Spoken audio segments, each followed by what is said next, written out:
Bagaimana Tuhan itu yang akan fight untuk kehidupan kita.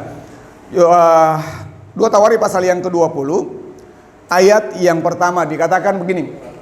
Setelah itu Bani Moab dan Bani Amon datang berperang melawan Yosafat bersama-sama dengan sepasukan orang Meunim. Ayat yang kedua dikatakan seperti ini. Datanglah orang memberitahukan kepada Yosafat, suatu laskar yang besar datang dari seberang laut Asin, dari Edom, menyerang tuanku. Sekarang mereka di Hasesor Tamar, ya ini NGD ayat yang ketiga. Saudara perhatikan ayat yang ketiga ya. Yosafat menjadi takut, lalu ia mengambil keputusan untuk mencari Tuhan. Ia menyerukan kepada seluruh Yehuda supaya berpuasa. Sampai di situ dulu Bapak Ibu saudara kasih dalam Tuhan. Nanti kita akan baca di rumah kita masing-masing. Satu perikop ini mengenai apa yang dilakukan oleh Yosafat ketika dia menghadapi tantangan orang Bani Moab, Bani Amon, terus kemudian orang-orang di pegunungan yang akan siap kolaborasi untuk menghancurkan Yosafat di Yehuda. Nah Bapak Ibu saudara kasih dalam Tuhan, ini adalah sebuah cerita yang ditulis oleh Alkitab untuk menjadi bagian untuk kita sebagai orang percaya ketika menghadapi yang namanya persoalan-persoalan yang berat, tantangan, rasa kecemasan, ketakutan dalam kehidupan kita. Mungkin kita tidak menghadapi yang namanya tantangan seperti Yosafat menghadapi tantangan. Tapi ketika kita menghadapi persoalan-persoalan dalam kehidupan kita, mungkin itu berkaitan dengan suami kita, berkaitan dengan ekonomi keluarga kita, berkaitan dengan anak-anak kita yang di dalam pergaulan mereka menghadapi yang namanya pergaulan bebas. Mungkin pakai narkoba, mungkin minum-minuman keras, mungkin tawuran. Dan kita sebagai orang tua menghadapi sebuah tantangan, bagaimana caranya supaya kita ini belajar untuk dapat mengakomodir segala sesuatu yang berkaitan, yang membuat kita menjadi cemas, yang membuat kita menjadi takut, yang membuat kita menjadi berpikir bagaimana bisa menyelesaikan masalah ini. Nah Bapak Ibu saudara kasih dalam Tuhan, hari ini saya membawa kita untuk belajar dari apa yang telah ditulis di dalam ceritanya Yosafat Raja Yehuda. Untuk kita memegang dan kita punya prinsip yang kuat untuk tidak pernah gentar menghadapi pasukan yang banyak, menghadapi persoalan yang banyak, persoalan yang serius bersama dengan Tuhan. Belajarlah daripada Yosafat untuk apa? Melibatkan Tuhan di dalam segala sesuatu. Saya senang dengan cerita ini, dengan apa yang tertulis di dalam Alkitab. God will fight. Allah akan berperang bagi kita. Allah akan melakukan perbuatan-perbuatan yang besar yang tidak kita mampu untuk kita lakukan. Dialah yang akan menyelesaikan bagi kita. Persoalan apapun yang besar menurut pandangan kita. Seberapa besar apa yang kita pikirkan tentang sesuatu yang sedang menimpa kehidupan kita, menimpa kehidupan keluarga kita, menimpa persoalan ekonomi kita. Ketika saudara berpikir tentang Allah yang besar dan masalah yang saudara hadapi juga besar, tapi tahukah saudara bahwa persoalan yang kita hadapi itu lebih kecil daripada Tuhan. Tuhan kita tuh Allah yang besar. Persoalan kita itu akan menjadi kecil di matanya Dia. Dan ketika saudara berjalan dan melibatkan Tuhan, maka persoalan itu tidak akan pernah ada. Karena yang berperang itu adalah Tuhan, bukan saudara. Nah saudara perhatikan, kita punya Bapa yang begitu sayang dan mengasihi kita. Dia perhatikan sampai detil-detil di dalam hati kita. Bukan saja persoalan-persoalan makanan, tetapi termasuk dengan kecemasan hati. Termasuk dengan kekhawatiran yang ada di dalam hati kita, yang dimana orang lain itu tidak tahu. Dimana orang lain itu tidak tahu. Tetapi saudaraku, pada saat kita melibatkan Tuhan, Pada saat kita datang ke hadirat Tuhan, pada saat kita datang menghampiri Dia, ketika di dalam persoalan kita datang mencari Dia, ketika di dalam persoalan kita melibatkan Dia, ketika di dalam persoalan kita menaruh harapan kepada Dia, itu adalah bagian daripada keyakinan saudara untuk menaruh pengharapan kepada Tuhan. Mari saudara perhatikan ayat yang ketiga, boleh ditampilkan. Dikatakan gini, Yosafat menjadi takut. Dalam hidup ini ada saja hal-hal yang membuat kita menjadi takut. Ada saja persoalan-persoalan yang membuat kita menjadi takut. Kadang kalau kita ketemu, misalnya pulang hari ini, kadang-kadang istri berbicara kepada suami, "Pak, berasnya habis." Sementara kita dari kantor atau kita bekerja, kita nggak pegang duit sama sekali. Saudara, ini real. Ini sebuah kenyataan yang kita hadapi. Sementara anak-anak harus dikasih makan.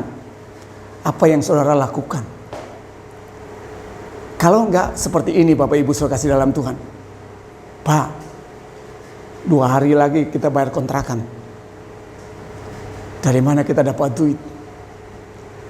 Bapak Ibu saudara kasih dalam Tuhan, yang mau saya katakan kepada kita bahwa engkau punya Allah yang besar, engkau harus bergantung kepada Dia. Jangan pernah takut dengan apapun. Memang kita butuh duit, memang kita butuh untuk bayar kontrakan, memang kita butuh untuk apa? Beli makan, beli beras bagi keluarga kita. Tetapi ini yang perlu saya tekankan kepada kita, jangan putus harapan untuk berharap untuk memanggil Tuhan. Jangan putus harapan untuk berseru kepada Dia. Pada saat engkau berseru, maka Tuhan akan melihat. Karena Bapa di surga ketika anak-anaknya menangis meminta makan, Dia tidak mungkin tutup matanya untuk memperhatikan kita. Kalau Bapa di dunia saja ketika anaknya minta, "Pak, beli coklat. Papa, aku beli es krim." Papanya itu walaupun gak ada uang, dia akan berusaha untuk meminjam duit untuk beli makanan atau membeli es krim buat anaknya. Apalagi Bapamu di sorga. Tuhan berkata begini, kalau Bapamu yang jahat saja bisa memberikan yang terbaik bagi anak-anaknya, apalagi Bapamu di sorga. Dia akan memberikan apa yang menjadi keperluan dan kebutuhan kita. Oleh karena itu jangan pernah takut. Jangan pernah takut untuk berseru kepada Bapamu untuk datang kepada Dia. Yosafat menjadi takut. Lalu ia mengambil keputusan ketika seseorang dia mengalami kecemasan, ketakutan, menghadapi persoalan-persoalan dalam hidup kita. Belajarlah seperti Yosafat, dia mengambil sebuah keputusan. Ada sesuatu di dalam hati yang begitu menggerakkan dia. Kenapa? Roh yang di dalam dirinya Yosafat itu adalah roh Tuhan. Roh Tuhan bekerja untuk membawa dia untuk mengambil sebuah keputusan untuk datang kepada Tuhan. Untuk datang kepada Tuhan. Lalu ia mengambil keputusan untuk mencari Tuhan. Ketika seorang pemimpin, seorang raja, Yosafat sebagai seorang raja Yehuda, dia mengalami ketakutan. Dia tidak mempengaruhi seluruh rakyatnya untuk ada dalam ketakutan, tetapi justru dia mengambil keputusan untuk datang kepada Tuhan lebih dahulu, bawa semua kecemasan dan ketakutannya. Tapi apa yang terjadi? Ketika dia bawa semua kecemasan dan ketakutannya, baru dia perintahkan kepada seluruh rakyatnya untuk apa? Merendahkan diri. Untuk apa? Mencari wajah Tuhan. Saudara, ini yang saya senang kepada kita. Pada saat kita sebagai orang tua, pada saat kita sebagai orang-orang muda, pada saat kita sebagai orang-orang yang berdiri menjadi seorang pelayan Tuhan, ketika ada persoalan-persoalan yang datang yang begitu berat dalam kehidupan kita, saudaraku, kita harus belajar untuk mengambil keputusan yang benar, yaitu datang kepada Tuhan. Libatkan Tuhan dalam hidupnya. Pastikan bahwa engkau itu tidak salah sasaran, yaitu tidak datang kepada orang lain, tetapi datang kepada Tuhan. Mengambil keputusan untuk mencari Tuhan. Mencari Tuhan. Mengambil keputusan untuk mencari Tuhan adalah sebuah deal yang baik. Sebuah kesepakatan yang begitu baik. Yaitu Tuhan juga menginginkan. Bukankah Tuhan berkata seperti gini? Marilah kepadaku, hai kamu yang letih lesu serta berbeban berat.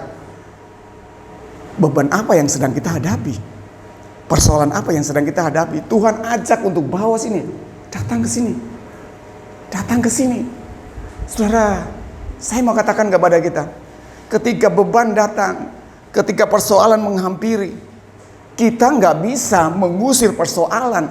Persoalan itu selama kita masih hidup itu pasti akan datang. Tapi ketika persoalan itu datang, Bapak Ibu Saudara kasih dalam Tuhan, carilah Tuhan. Langkah pertama yang engkau harus pikirkan, jangan berpikir tentang saudaramu yang kaya. Jangan berpikir tentang saudaramu yang tinggal di luar negeri. Jangan berpikir bahwa saudaramu yang mungkin seorang pejabat tinggi. Jangan cari mereka dulu. Gak perlu untuk cari mereka. Tapi engkau datang duluan untuk berseru kepada Tuhan. Karena Tuhanlah satu-satunya yang akan menolong hidupmu. Yang tidak akan pernah membuat engkau malu. Kalau engkau cari duluan kepada manusia, maka ketika engkau minta tolong sama dia, ketika engkau ada salah sedikit, maka dia akan membeberkan, akan menceritakan segala sesuatu tentang hutang piutangmu kepada orang lain. Mulut manusia itu ember, Bapak Ibu Saudara kasih dalam Tuhan. Oleh karena itu ceritakanlah persoalanmu kepada Tuhan. Jangan ceritakan persoalanmu itu kepada manusia. Mari kita belajar untuk melihat apa yang diambilkan oleh Yosafat nih. Yosafat mengambil keputusan untuk mencari Tuhan. Dan ia menyerukan kepada seluruh Yehuda supaya berpuasa. Seorang pemimpin harusnya memimpin rakyatnya. Seorang kepala keluarga harus memimpin istri dan anak-anaknya. Seorang pemimpin di perusahaan harus memimpin semua orang yang ada di bawah dia. Untuk apa? Ketika mereka ada masalah, mereka datang kepada Tuhan. Ketika mereka ada punya persoalan yang berat, mereka mencari Tuhan.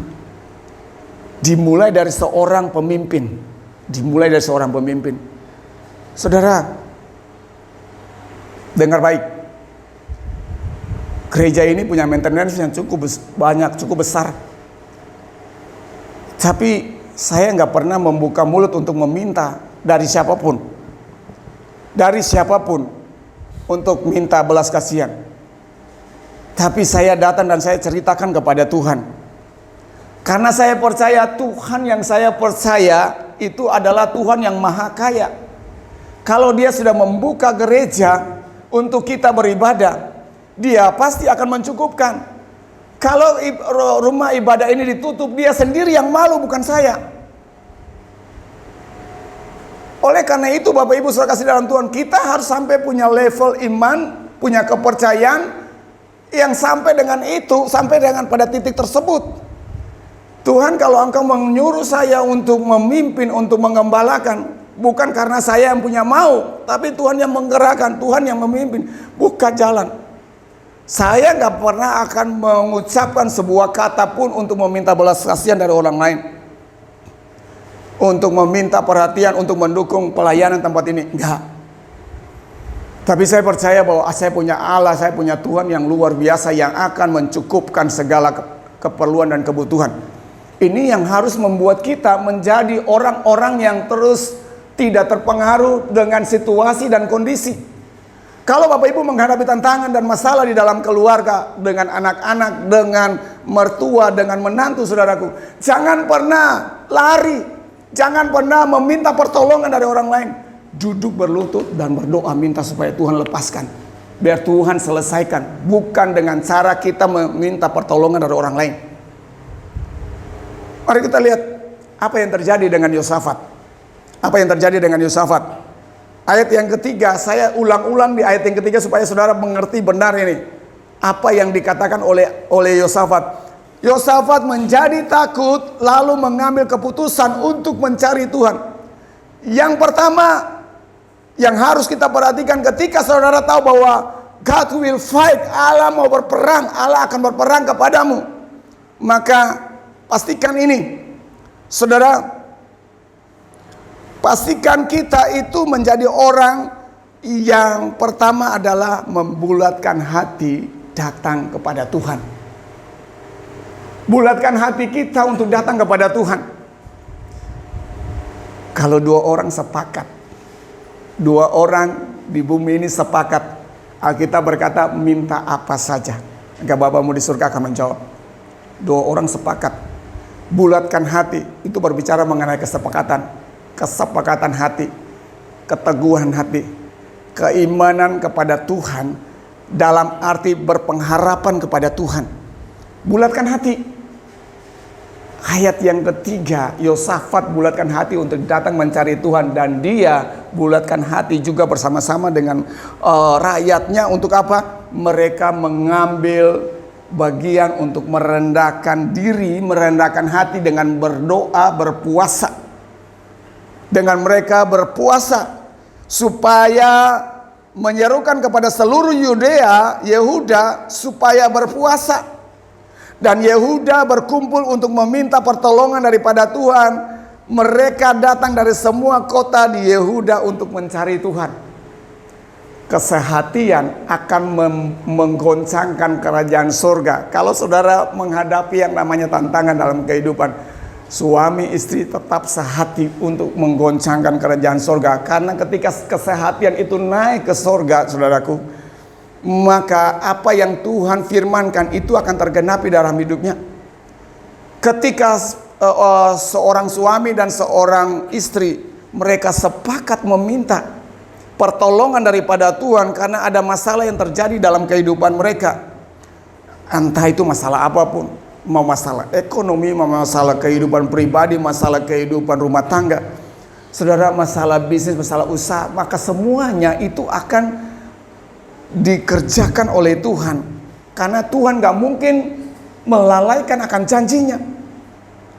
Saudara perhatikan bahwa ketika mereka bulatkan hati untuk datang kepada Tuhan, mereka mencari Tuhan. Orang yang mencari Tuhan bukan saja pada saat dia terjepit, bukan saja pada saat dia menghadapi tantangan atau persoalan yang begitu berat, tapi mencari Tuhan itu harus menjadi gaya hidup. Bukan pada saat menghadapi jalan yang buntu, bukan pada saat kita menghadapi yang namanya tembok di samping kiri, samping kanan, sehingga kita cuma hanya di tengah-tengah. Bukan saja pada saat itu Bapak Ibu, tetapi pada saat kita diberkati, pada saat kita aman-aman saja, pada saat saudara bersama dengan keluarga, enjoy dalam keluarga, sehat, suami sehat, istri sehat, anak-anak kuliah mereka, sekolah mereka baik-baik, tetaplah mencari Tuhan. Ambillah keputusan untuk datang kepada Tuhan. Ambillah keputusan untuk apa? Tetaplah merendahkan hati di hadapan Tuhan. Berpuasa itu bukan pada saat kita menghadapi tantangan saja Bapak Ibu, tapi berpuasa itu adalah bagian dari kita merendahkan diri, bahwa katakan kepada Tuhan bahwa saya enggak mampu Tuhan tanpa Engkau. Saya nggak bisa jalani hidup ini kalau Tuhan tidak membacking saya. Saya tidak bisa menjalani hidup ini kalau bukan Tuhan yang menuntun saya, yang mengarahkan langkah-langkah saya. Oleh sebab itu, kesehatian, kesepakatan untuk mencari Tuhan adalah langkah yang tepat bagi seorang yang percaya kepada Tuhan. Jangan saudara mencari Tuhan hanya karena ada pergumulan yang besar. Ketika anak-anakmu mungkin dalam pergaulannya pakai narkoba, ketika anak-anakmu melakukan sesuatu yang memang gak layak untuk dilakukan, berantem, tawuran di sekolah, terus itu menjadi persoalan, tiba-tiba anakmu udah ditarik masuk ke polisi, ditahan di polisi. Kita sebagai orang tua bingung bagaimana cara mengatasinya, sementara uang mungkin kita membayar polisi aja gak bisa. Kenapa? Untuk anak-anak kita keluar kembali. Kesalahan terjadi dimulai dari dalam keluarga. Dimulai dari dalam keluarga. Karena kalau keluarga itu memperkenalkan Tuhan semenjak dini kepada anak-anak kita dan menaruh kebenaran di dalam hati pikiran mereka, saudaraku, untuk mencari Tuhan, dimulai dari ayah dan ibu, dimulai dari orang tua, saudaraku, maka ketika keluarga itu memiliki damai sejahtera, melihat pertolongan Tuhan di dalam kehidupan mereka, saudaraku, maka anak-anak pun juga akan serupa dengan orang tuanya. Anak-anak pun melihat contoh dari orang tuanya. Oleh karena itu kesehatian, kesepakatan dari hati antara suami istri dan anak-anak itu harus belajar untuk menekankan kepada mereka fondasi yang benar tentang apa? Mencari Tuhan sebanyak dini. Ini yang dilakukan Yosafat. Yosafat kalau saudara baca nanti dari kisah akhirnya luar biasa banget. Dia adalah seorang raja yang luar biasa. Kalau saudara suka baca Alkitab dan saudara perhatikan di dalam 2 tahun hari. Jadi langkah pertama saudaraku, kalau saudara mau melihat Allah berperang di dalam kehidupan saat kita menghadapi yang namanya tantangan yang berat, persoalan yang berat, kita harus belajar untuk sehati, bulatkan hati untuk datang kepada Tuhan. Yang kedua, Allah berperang kepada kita pada saat kita belajar untuk mengakui bahwa kita itu tidak berdaya. Coba ditampilkan ayat yang ke-12. Ayat yang ke-12 dikatakan seperti ini. Ya Allah kami, tidakkah Engkau akan menghukum mereka? Karena kami tidak mempunyai kekuatan untuk menghadapi laskar yang besar ini yang datang menyerang kami. Kami tidak tahu apa yang harus kami lakukan, tetapi mata kami tertuju kepadamu. Saudara perhatikan, sebuah pengakuan dari seorang raja yang punya tentara, yang punya orang-orang yang di samping dia. Seorang raja nggak mungkin akan menjadi takut karena dia punya pasukan, dia punya tentara.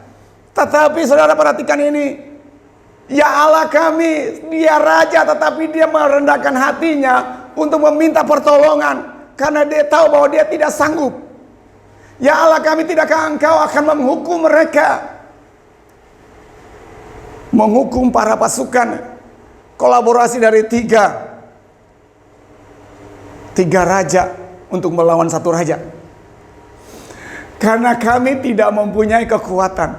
Tuhan itu senang kepada kita nih saat kita sadar bahwa kita ini bukan siapa-siapa. Kita datang, kita mengakui Tuhan, kalau bukan Tuhan yang membuka jalan, saya tidak mungkin akan menerima. Saya tidak mungkin akan melihat pertolongan Tuhan. Kalau bukan Tuhan yang memulai, kalau bukan Tuhan yang berjalan di depanku, jangan suruh saya berjalan. Ini yang dikatakan oleh Musa kepada Tuhan. Dia tidak suka untuk malaikat yang memimpin mereka berjalan. Musa berkata, Tuhan, kalau Engkau tidak berjalan di depan kami, jangan suruh saya berlangkah dari tempat ini. Dengan orang Israel, Musa yang begitu dekat dengan Tuhan, yang face to face bicara dengan Tuhan, dia sendiri takut untuk berjalan kalau Tuhan tidak menyertai. Tapi seringkali kita ini suka melangkah duluan. Baru setelah mentok jalannya, baru kita mulai menangis. Aduh Tuhan, gimana nih pastor ini, gimana nih?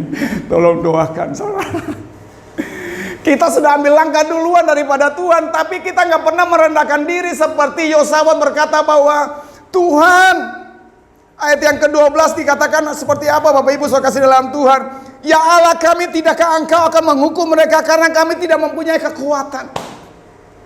Ini cocok dengan apa yang dikatakan oleh Musa. Jangan pernah mengambil langkah duluan daripada Tuhan. Tapi belajarlah untuk melibatkan Tuhan, untuk berjalan di depan dan bukan engkau. Jangan pernah memberikan tanganmu ke belakang untuk menarik Tuhan. Tapi biarkan Tuhanlah yang berjalan di depan dan menarik tanganmu dari belakang untuk menuntun engkau. Ketika Tuhan yang menuntun engkau, maka engkau akan berjalan. Mungkin engkau akan melewati lembah-lembah yang curam. Tetapi di situ tangan gadamu dan tongkat Tuhanlah itu yang akan memimpin kita, yang akan mengawali kita. Engkau boleh melihat akan banyak sekali musuh-musuh di samping kiri kanan kita. Ada persoalan-persoalan, ada kerikil-kerikil yang kita harus lewatin. Tetapi engkau pasti akan lewatin karena Tuhan yang menuntun langkahmu. Saudara, kita harus belajar untuk mengakui bahwa kita tidak berdaya. Ketika kita mengakui bahwa kita tidak berdaya, Tuhan pun juga tidak akan tinggal diam. Tapi reaksi daripada kita adalah mata kita harus tertuju kepada Tuhan. Ketika engkau berkata bahwa Tuhan, aku nggak berdaya, mengakui bahwa kita tidak mampu untuk menyelesaikan masalah kita, reaksi kita bukan saja dengan mengatakan seperti itu, tetapi bagaimana mata hatimu terarah kepada siapa? Mata hatimu terarah kepada siapa? Kepada Tuhan atau kepada masalah yang sedang terjadi dengan hidupmu? Kita belajar untuk mengalihkan mata kita, pandangan kita kepada Tuhan dan bukan kepada persoalan. Karena persoalan bagi Tuhan itu sangat kecil banget, sangat mudah untuk Tuhan selesaikan. Selama kita menaruh hati dan pikiran kita fokus kepada Tuhan. Yang kedua, ketika saudara mengakui bahwa Tuhan itu, bahwa kita itu tidak berdaya dan Tuhan yang mau berperan bagi kita. Yang kedua, tunggulah suara Tuhan. Jangan pernah melangkah lebih dahulu sebelum Tuhan berbicara kepadamu. Saudara, ketika ayat yang ke-13, saudara perhatikan ayat yang ke-14. Lalu Yahasiel bin Sakaria bin Benaya bin Matanya, seorang Lewi dari Bani Asaf, dihinggapi roh Tuhan di tengah-tengah jemaat. Ia berseru, camkanlah hal seluruh Yehuda dan penduduk Yerusalem dan tuanku Raja Yosafat. Beginilah firman Tuhan kepadamu, jangan kamu takut dan terkejut karena laskar yang besar ini, sebab bukan kamu yang akan berperang, melainkan apa? Allahmu sendiri. Ketika engkau tahu bahwa engkau tidak mampu dan tidak berdaya, engkau harus fokus dulu kepada Tuhan. Tapi engkau juga harus belajar untuk menunggu Tuhan. Yang kedua ini yang seringkali kita yang kedua ini yang seringkali kita lupa. Yang kedua ini yang seringkali kita lalai untuk apa? Menunggu sampai Tuhan berbicara kepada kita. Sampai Tuhan punya waktu yang terjadi bagi kita. Kita lupa. Kita sengaja memang melupakan. Kita sengaja memang tidak mau melibatkan Tuhan. Kita sengaja mau melangkah lebih dahulu.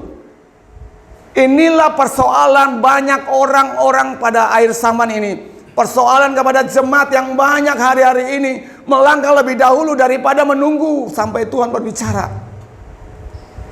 Saya harus tekankan kepada kita, Bapak Ibu saudara kasih dalam Tuhan, apapun persoalan yang kita hadapi, ketika engkau datang kepada Tuhan dengan mata tertuju kepada Tuhan dan berkata bahwa saya tidak berdaya, tapi engkau harus dengar suara Tuhan.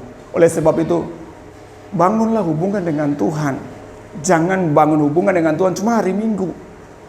Kalau ada persekutuan-persekutuan, datang berdoa. Di sini ada hari Jumat, ada mesbah doa hari Kamis. Kemudian ada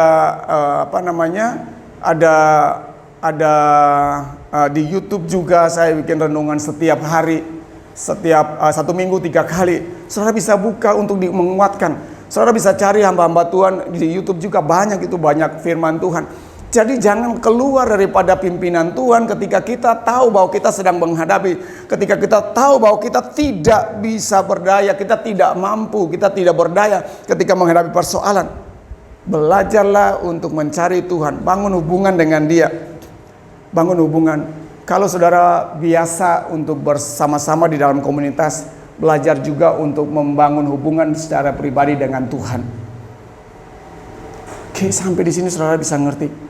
Inilah yang Tuhan mau. Kita harus belajar untuk mengakui di hadapan Tuhan bahwa kita itu tidak mampu. Saudara sadar ini, kita harus mengakui bahwa di hadapan Tuhan bahwa kita itu tidak mampu. Apa sih yang kemampuan kita? Uang punya Tuhan. Tuhan percayakan kepada kita. Kekayaan punya Tuhan. Tuhan percayakan kepada kita. Mobil punya Tuhan. Tuhan percayakan kepada kita. Rumah punya Tuhan. Satu saat kita akan mati. Satu saat kita akan meninggal. Dan segala yang kepunyaan kita itu akan diambil oleh orang. Mungkin anak-anak kita, kalau anak-anak kita nggak ada duit, mereka jual semua apartemen, mereka jual semua rumah, mereka jual semua mobil. Emas, perak, semua yang kita miliki, yang kita kumpul banyak-banyak, itu akan habis. Semuanya itu punya Tuhan. Kita cuma hanya dipercayakan untuk mengelola. Oleh sebab itu Bapak Ibu saudara kasih dalam Tuhan, mari kita belajar untuk apa? Mengakui di hadapan Tuhan bahwa kita itu tidak mampu. Memang kita tidak mampu. sakit sedikit, baru batuk sedikit, udah nggak bisa bekerja. Coba ya, pusing sedikit, sudah nggak bisa jalan, takutnya jatuh langsung stroke. Coba saudara perhatikan, kita ini lemah, kita ini nggak bisa berbuat sesuatu kalau bukan Tuhan. Dia yang menguatkan kita. Kalau saudara masih bisa sampai saat ini, bukan karena saudara, bukan karena kitanya, tapi karena Tuhan yang memberikan kepada kita anugerah untuk kita hidup. Coba kalau dia tahan 1 menit ada nafas untuk tidak bernafas. Bukankah kita sudah masuk di dalam kamar 2x1? Saudara ngerti kamar 2x1? Saudara, inilah bahwa ketidakmampuan manusia itu harus disadari bahwa bukan kita.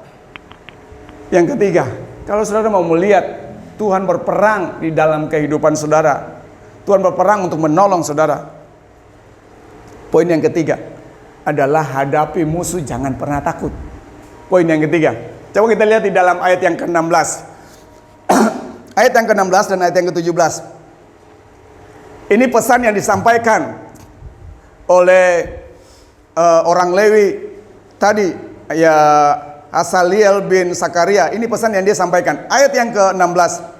Besok haruslah kamu turun menyerang mereka.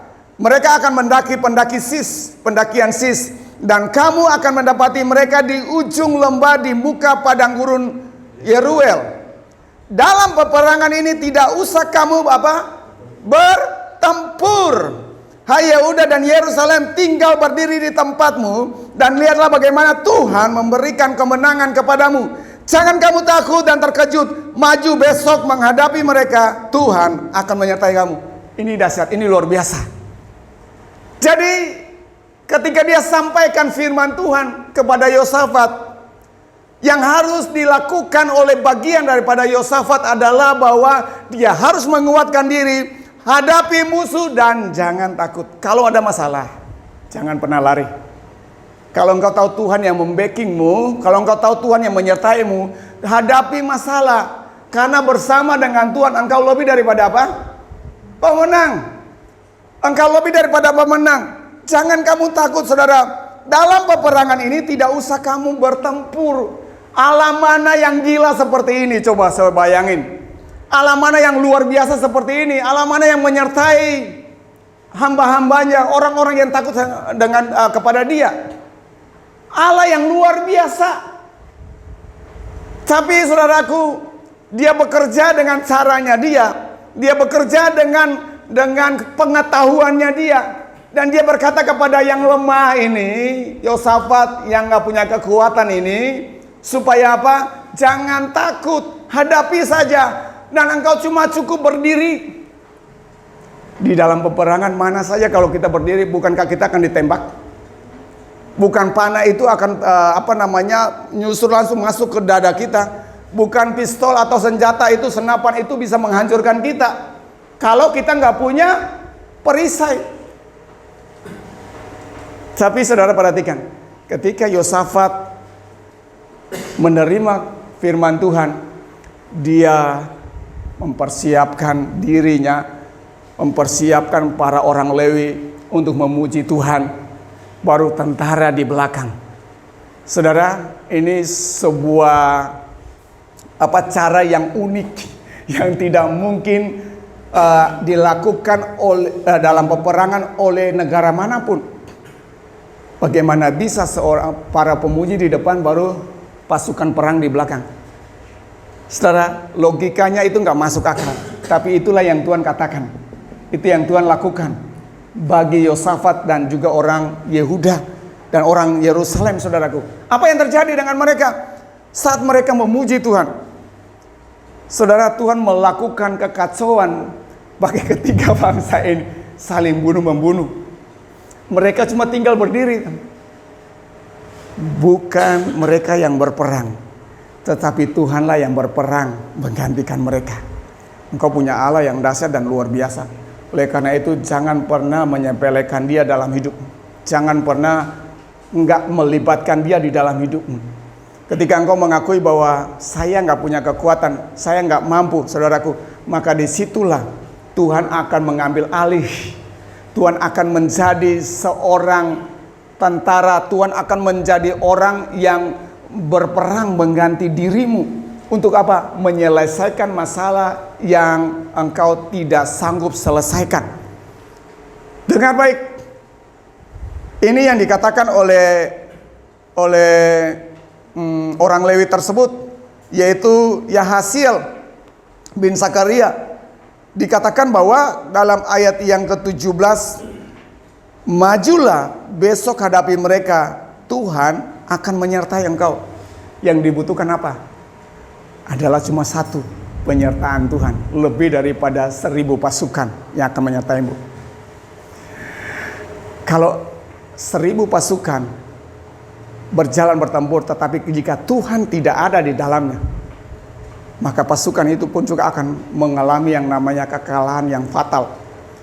Tapi kalau engkau berjalan sendiri bersama dengan Tuhan, gak perlu dengan 1000 orang, Tuhan bisa mampu dan menyelesaikan berjuta-juta orang yang menjadi musuhmu akan ditaklukkan di hadapanmu. Kenapa? Karena engkau berjalan bersama dengan Tuhan. Bukan engkau melibatkan orang-orang yang berpangkat, bukan orang-orang yang jadi prajuritmu, bukan. Tapi engkau melibatkan Tuhan semesta alam yang berperang mengganti dirimu. Dalam hidup kita ini mari kita belajar. Dalam hidup kita ini mari kita belajar seperti apa yang dikatakan oleh Yosafat, bahwa Yosafat belajar untuk mencari Tuhan. Yosafat belajar untuk apa? Melibatkan Tuhan. Yosafat belajar untuk apa? Dengar suara Tuhan. Yosafat belajar untuk apa? Mencari Tuhan, menyertai Tuhan, menyertai dia. Dan ketika Tuhan menyertai dia, apa yang terjadi? Saudara, oleh karena itu mari kita berani untuk melangkah karena janji Tuhan.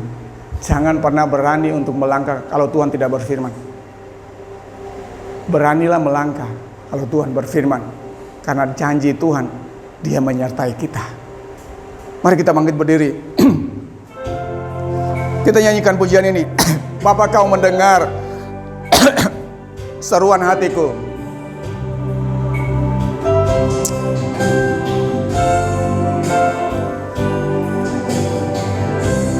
Bapa, Kau mendengar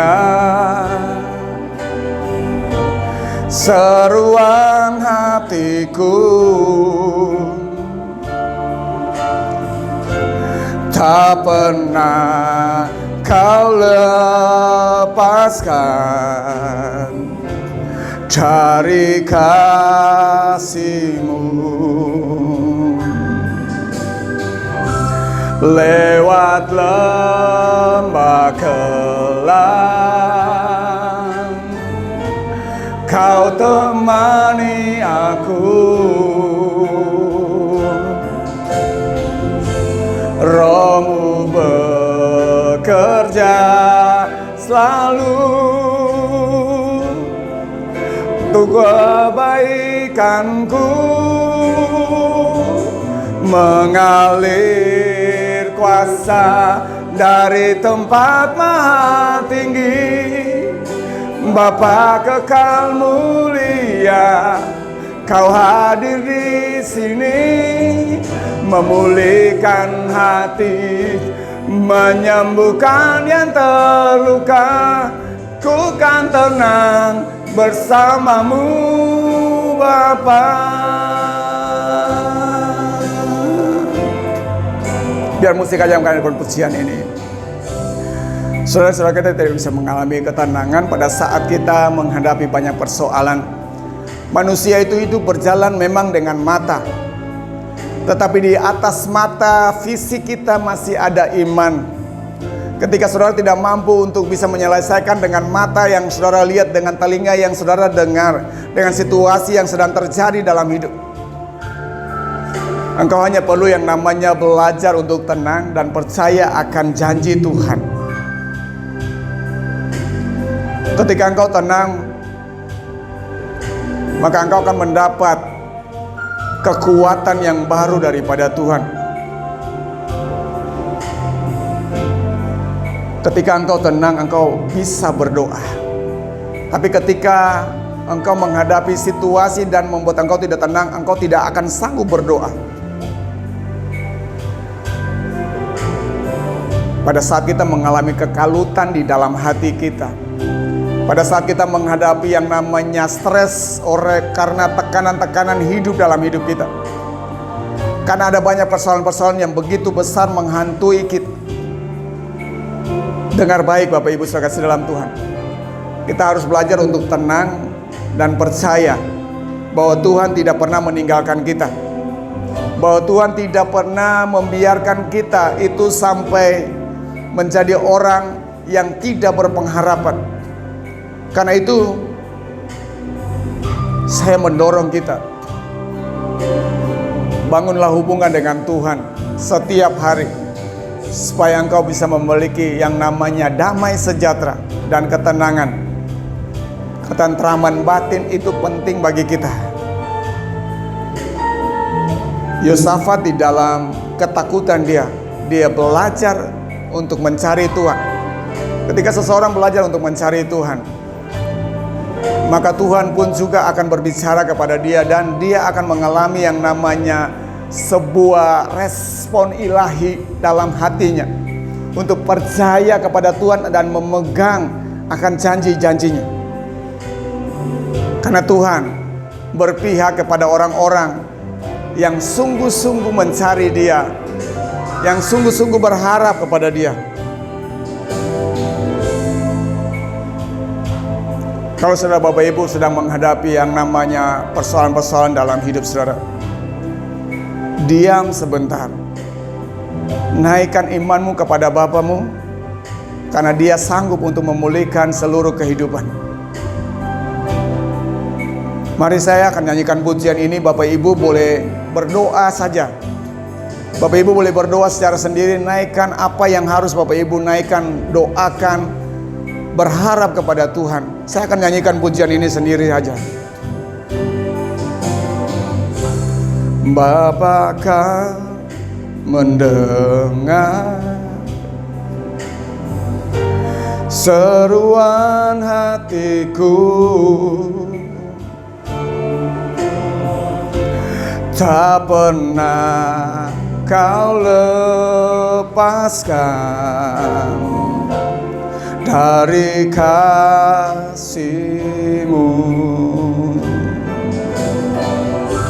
Lewat lembah kelam, Kau temani aku. Roh-Mu bekerja selalu untuk kebaikanku, mengalir kuasa dari tempat maha tinggi. Bapa kekal mulia, Kau hadir di sini, memulihkan hati, menyembuhkan yang terluka. Ku kan tenang bersama-Mu Bapa. Mengalir bersama-sama, mengalir kuasa dari tempat maha tinggi. Bapa kekal mulia, Kau hadir di sini, memulihkan hati, menyembuhkan yang terluka. Ku kan tenang bersama-Mu Bapa. Sekali lagi katakan mengalir, mengalir kuasa dari tempat maha tinggi. Bapa kekal mulia, Kau hadir di sini, memulihkan hati, menyembuhkan yang terluka. Ku kan tenang bersama-Mu Bapa. Ku kan tenang bersama-Mu Bapa. Oh, ku kan tenang bersama-Mu Bapa.